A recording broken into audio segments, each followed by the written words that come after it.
Hey guys, so Friday night I finally watched the long-awaited sequel to the Halloween cult classic, Hocus Pocus 2. The film is set in present-day Salem, Massachusetts, taking place 29 years after the events of the original film.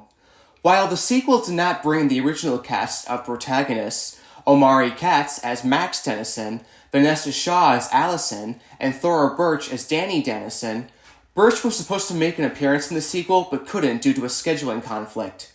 Instead, we're introduced to three new protagonists: Becca, played by Whitney Peak, who turns out to be a witch, Izzy, played by Belisa Escobedo, and Cassie, played by Lilia Buckingham. The only cast members from the first film who return for the sequel are Bette Midler as Winifred Sanderson, Sarah Jessica Parker as Sarah Sanderson, Kathy Najimy as Mary Sanderson, and Doug Jones as Billy Butcherson. Instead of sucking the lives out of the children of Salem in order to live forever, they decide to cast the Magica Maxima, which will make them all-powerful and not need to drain a child's life force. They also seek revenge on the descendants of Reverend Tarzik, with Cassie and her father being his descendants, who had banished them from Salem back in 1653 after Winifred defied the church by refusing to marry a boy named John Pritchett. During that same flashback, we also see how Winifred got her famous spellbook from another witch known only as Mother Witch. She had also warned the Sanderson sisters not to cast the Magica Maxima. Like in the original film, the Sanderson sisters are resurrected when the black flame candle is lit by a virgin on a full moon on Halloween night.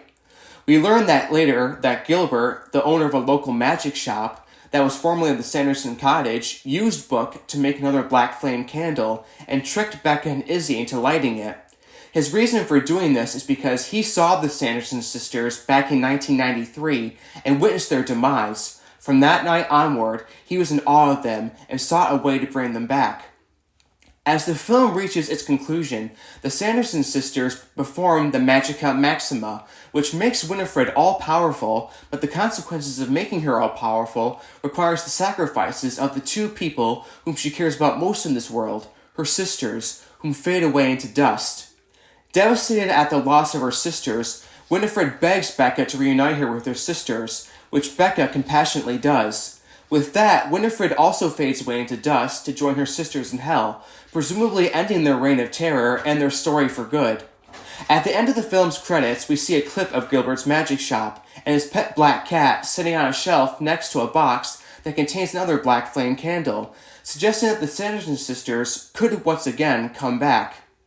Thanks for listening to this review. If you want to hear any future or past movie reviews I've done, follow my YouTube channel, History Through the Eyes of a Millennial, or follow me on TikTok at Tuscany94.